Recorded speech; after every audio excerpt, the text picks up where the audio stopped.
আমরা কি আসলে হেলদি লাইফস্টাইল ফলো করি নাকি শুধু ওয়েট নিয়েই টেনশন করছি? আজ ওয়ার্ল্ড ওবেসিটি ডে।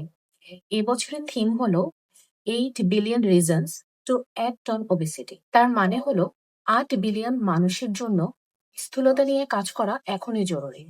কারণ স্থূলতা বা ওবেসিটি এখন শুধু ইন্ডিভিজুয়াল ওয়েট প্রবলেম না, এটি diabetes, hypertension, fatty liver, PCOS, heart disease এবং অন্যান্য ক্রনিক ডিজিজের মূল কারণ। তাহলে ওজন নিয়ন্ত্রণে আমাদের কি কি বিষয় খেয়াল রাখা উচিত?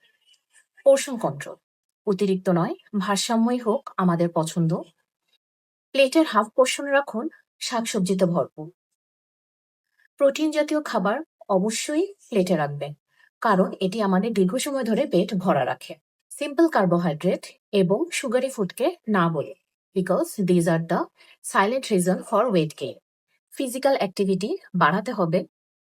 কম ঘুম এবং বেশি স্ট্রেস নিলে আমাদের ওয়েট বাড়ে, তাই আমাদের উচিত সঠিক সময়ে পর্যাপ্ত পরিমাণ ঘুমানো। মনে রাখবেন, ওজন নিয়ন্ত্রণ বা ওয়েট লস মানে শুধুমাত্র স্টারভেশন বা ক্র্যাশ ডায়েট না, বরং স্মার্ট ইটিং করুন।